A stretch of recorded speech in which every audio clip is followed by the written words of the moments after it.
Assalamualaikum warahmatullahi wabarakatuh. Alhamdulillah wa syukurillah wassalatu wassalamu ala rasulillah wa ala alihi wa ashabihi wa mawala amma ba'du. Faqala Allah Ta'ala fi kitabihil aziz, a'udhu billahi minasyaitanir rajim, bismillahirrahmanirrahim.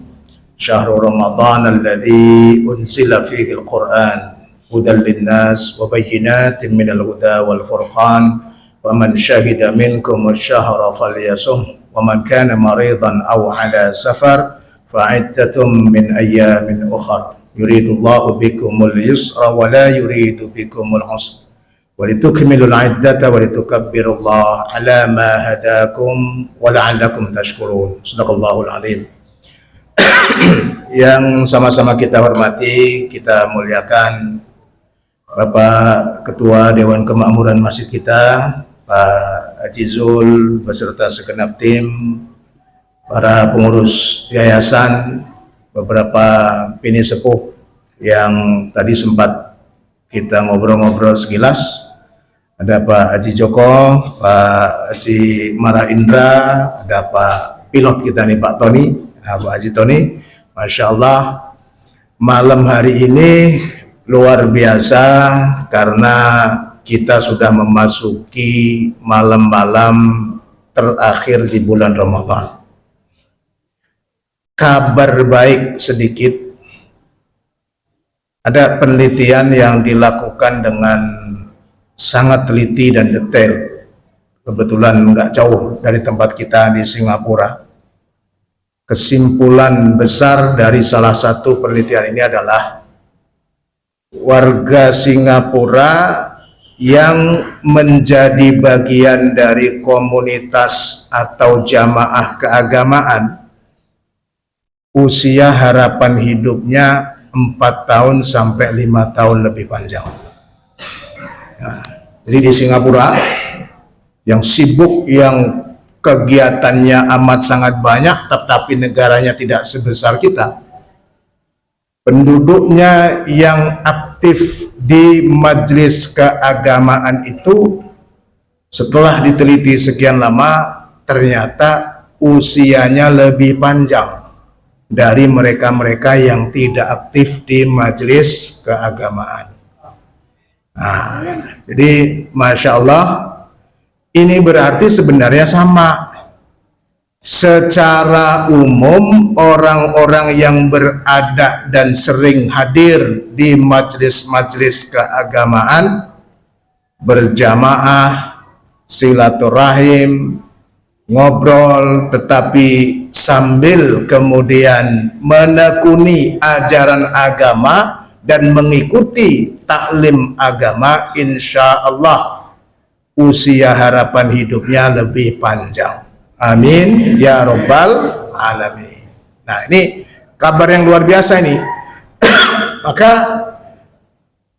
kalau dikatakan bahwa kegiatan keagamaan itu tidak bermanfaat, harus kita tanyakan dulu siapa yang ngomong itu, atas dasar ilmu apa yang bersangkutan bicara seperti itu. Nah, maka insya Allah Bapak dan Ibu yang hadir bersama-sama, apalagi rutin bersama-sama berada di Masjid Al-Muhajirin ini tidak sia-sia. Di samping kita olahraga dengan membentuk kelompok-kelompok yang tadi kita dengar pengumuman dari adik remaja kita ini, tapak suci itu adalah olahraga lahiriah.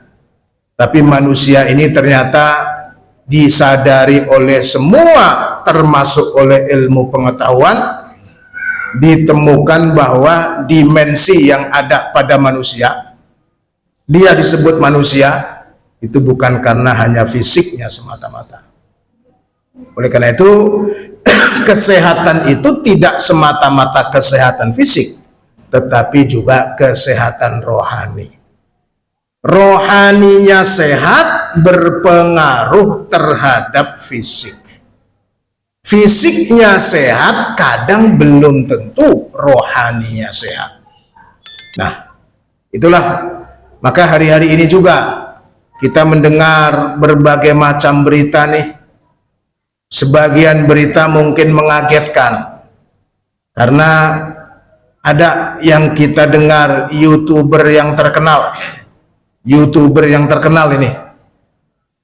Saya lupa nama persisnya, tapi dia perempuan ya. 30 tahunan lah kalau nggak salah, 33 tahun ya. Masih muda, masih luar biasa subscribernya, masih energik, tetapi dipanggil oleh Allah Subhanahu wa Ta'ala dalam situasi penyakit yang misterius. Besar kemungkinan penyakit-penyakit seperti ini seperti juga yang diderita oleh anggota kerajaan Inggris. Nah, ini juga orang terkenal, perempuan juga ini. Ya, kalau nggak salah, kalau ini namanya Kate Middleton. Ya, nah, saya baru ingat ini tadi. Saya cari namanya siapa itu calon ratu itu. Ya, calon permaisurinya raja. Namanya Kate Middleton. Lagi stres. Kenapa? Tidak terbayang. Dalam usia yang masih muda, berada di istana dengan lengkap sekali, dijaga oleh sekian banyak pengawal, penasehat kesehatan, penasehat makanan, penasehat gizi, penasehat lingkungan, penasehat keamanan, lengkap semua itu. Karena kerajaan Inggris termasuk kerajaan yang terkaya di dunia. Datang ke rumah sakit untuk mengecek kesehatan. Apa yang terjadi? Ternyata dideteksi sudah ada kanker di dalam dirinya. Nah, jadi ini sesuatu yang pada dasarnya secara ikhtiar manusia, mungkin kita sulit untuk mengetahui dan mencernanya dengan seksama. Karena kebanyakan dokter kalau ada pasien yang terkena kanker, kalau ditanya dokternya apa, dia masih belum punya jawaban yang pasti. Tapi hampir dipastikan sarannya adalah hiduplah yang selalu bergembira, hiduplah yang selalu bersyukur, hiduplah dengan cara-cara yang sehat, dekatkanlah diri kepada Yang Maha Kuasa, tumbuhkan harapan dalam hidup ini, jangan kebalikannya menumbuhkan pesimisnya dalam hidup ini. Bergaullah dalam situasi di mana lahiriahmu dan batiniahmu sehat. Ini pasti jawabannya akan standar seperti itu. Karena memang ada beberapa penyakit yang sebab pastinya belum bisa dideteksi, yang ada adalah cara-cara pencegahannya. Nah, oleh karena itulah sekali lagi, bulan Ramadan ini bulan yang luar biasa. Banyak orang di bulan Ramadan ini merasakan kesenangan. Ada cara senangnya dengan berburu takjil, misalnya ya. Di mana-mana itu. Kalau kita mau lewat, masya Allah, itu di gang-gang tertentu, jam 4:30, jam 4 udah siap itu berderet. Semuanya ingin berburu takjil. Itu cara kegembiraan menyambut bulan Ramadan. Tapi ada cara kegembiraan lain menyambut bulan Ramadan, ada komunitas klasik. Apa yang dilakukan? Ceramah-ceramah, salah satu yang terkenal tahun 70-80-an itu Profesor Hamka. Itu diputar kembali ceramah-ceramah beliau di RRI waktu itu. TVRI itu masih sangat jarang bisa ditonton. Tapi Radio Republik Indonesia itu didengar dari Sabang sampai Merauke itu. Karena waktu itu RRI itu menjadi satu-satunya radio yang didengar. Nah, ada juga komunitas yang memperingati dan memasuki bulan Ramadan ini mengenang hal-hal yang lalu salah satunya memutar kembali ceramah-ceramah beliau almarhum Profesor Buya Hamka. Banyak subscribernya, banyak pendengarnya, dan sebagian mereka kembali meneteskan air mata. Bagaimana tahun 80-an, bagaimana tahun 70-an, karena usianya ada yang sudah 60 tahun, ada yang sekarang ini menjelang 70 tahun, dan seterusnya dan seterusnya. Nah, apapun ceritanya, bulan Ramadan insya Allah membawa kebahagiaan kita. Bulan Ramadan menyirami rohani kita insya Allah. Amin ya rabbal alamin. Salah satu hal yang lain yang mungkin perlu kita renungkan, kalau ada tadi dalam ayat yang kita bacakan bersama, yuridullahu bikumul yusra wa la yuridu bikumul usra. Puasa itu jangan dianggap menyusahkan. Puasa itu jangan dianggap memberatkan. Karena puasa ini mengembalikan kita kepada hal yang alamiah. Tahu nggak kenapa kaki kita kadang susah untuk digerakkan? Karena ada asam urat. Tahu nggak kadang-kadang punggung kita ini terasa berat? Kenapa? Karena itu kebanyakan kolesterol. Coba lakukan terapi. Salah satu terapinya adalah dengan cara puasa yang benar. Bagaimana puasa yang benar? Yuridullahu bikumul yusra wa la yuridu bikumul usra. Jangan membuat puasa memberatkan Anda. Maka Nabi mengajarkan, sepanjang masih ada umatku yang begitu masuk waktu maghrib langsung dia berbuka,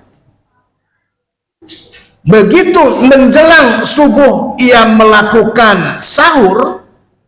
Jadi bukan jam 2, bukan jam setengah 3, sahur yang baik. Sahur yang baik itu 20 menit, 30 menit menjelang subuh. Itu sahur yang baik. Nabi memberikan contoh yang seperti itu. Maka insya Allah, kata Nabi, itu ada keberkahan dalam puasamu. Jadi kalau kita mau puasa kita ini sehat, rumusnya adalah yuridullahu bikumul yusra wa la yuridu bikumul usra. Dengan puasa jangan memberatkan kita. Kenapa kita berat? Mungkin karena sahurnya jam 2, atau dibangunkan oleh sebagian pengurus masjid jam 2. Itu bangunin sahur jam 2, toanya tuh udah kemana-mana jam 2. Ini pengurus masjid ini mungkin belum pernah belajar cara puasa yang benar. Kok kegiatannya malah mengganggu orang tidur. Mereka yang tidur itu mayoritas orang yang akan berpuasa. Sahur jam 2 udah ada tuh. Nah, ini cara sahur yang tidak benar. Yang benar adalah setengah jam sebelum subuh kita lakukan sahur. Begitu ada adzan maghrib, langsung kita menenggak atau meminum air putih yang baik disertai dengan kurma atau biji-bijian yang agak manis. Insya Allah ini resep yang alamiah. Jadi nggak usah kita pusing-pusing bagaimana cara menghilangkan kolesterol kita, bagaimana cara menghilangkan asam urat kita, bagaimana cara menghilangkan gejala-gejala yang menuju kepada stroke. Misalnya, ikuti pola hidup Rasul, ikuti pola puasa Rasulullah. Insya Allah yuridu bikumul yusra wala yuridu bikumul usra. Menghendaki kemudahan bukan menghendaki kesulitan. Dan puasa itu menghendaki kemudahan. Nah, ini satu. Nah, yang kedua, ada istilah orang ingin membiasakan diri dengan kebaikan. Maka dulu guru-guru kita mengajarkan tahalli, takhalli, dan tajalli. Apa itu? Tahalli itu sama dengan hilyah. Hilyah itu zina. Zina itu apa? Hiasan. Saat kita berpuasa, kita harus berhias dengan akhlak yang baik. Jangan menggunjing, jangan memfitnah, jangan dengki, jangan iri. Itu adalah hiasan akhlak kita. Hiasi akhlakmu dengan akhlak yang berpuasa, orang yang berpuasa. Maka namanya ini tahalli. Yang kedua, takhalli. Apa itu takhalli? Khalin itu artinya kosong. Sudahlah, masalah-masalah yang berkaitan dengan perusahaan hari-hari ini mungkin sedikit kita kurangi ya. Kenapa? Saya ingin turun mesin dulu nih pikiran saya nih. Ini Ramadan, saya ingin fokuskan untuk beribadah, saya ingin memfokuskan untuk beramal saleh. Masya Allah, kita masuk tadi, saya sedikit bertanya kepada Pak Haji Zul, ini kelihatannya karpetnya baru Pak Haji. Benar, kata beliau. Subhanallah, menjelang puasa ada contoh kebaikan. Kita bisa infakkan sebagian harta kita supaya kita melakukan takhalli tadi. Mengosongkan pikiran yang menghantui kita karena selalu bermotifkan duniawi. Sekarang kosongkan pikiran kita supaya pikiran kita bisa bermotifkan ukhrawi.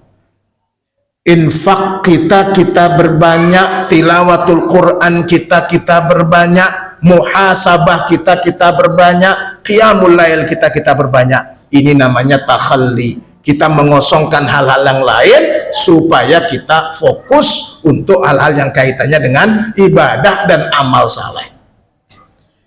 Nah, yang terakhir diajarkan setelah tahalli takhalli yang kita kenal dengan tajalli. Jaliyun itu artinya jelas. Maksudnya gimana? Penghayatan kita tentang puasa, amal sosial kebaikan yang kita biasakan pada saat puasa, ini bagian dari hal yang nanti akan membuat kita semuanya dalam kondisi seperti terang benderang. Pikiran kita menjadi terang, hati yang dulu gundah dan gelap menjadi tenang, sahabat-sahabat kita semakin banyak, senyum kita di masjid-masjid bisa kita sampaikan ke rekan dan sanak kerabat andai tolan. Maka kita memasuki Idul Fitri insya Allah dalam situasi yang terang benderang. Nah, ini namanya tajalli. Jadi biasakan dalam berpuasa kita ini, kita ikuti dengan berhias dengan akhlak yang istimewa, tahalli. Kita ikuti dengan mengosongkan pikiran-pikiran kita yang hanya bermotifkan dunia, yang itu kadang memberatkan dan membebani kita. Maka kita kosongkan itu semuanya, itu adalah takhalli. Yang terakhir insya Allah kita akan berada dalam situasi yang terang. Oleh karena itu, ketenangan pikiran kita, ketenangan batiniah kita dapatkan kalau kita tunaikan puasa Ramadan ini insya Allah. Maka kita tajalli. Mudah-mudahan kita mendapatkan hikmah ini semuanya. Jamaah Masjid Al-Muhajirin yang luar biasa. Di tempat lain, safnya makin maju, di sini insya Allah stabil. Safnya tetap penuh, jamaahnya tetap banyak. Ini menunjukkan bahwa kita memang bersungguh-sungguh menikmati sajian bulan Ramadan. Barakallahu fikum. Mohon maaf untuk semua hal yang kurang berkenan. Wabillahi taufiq wal hidayah. Assalamualaikum warahmatullahi wabarakatuh.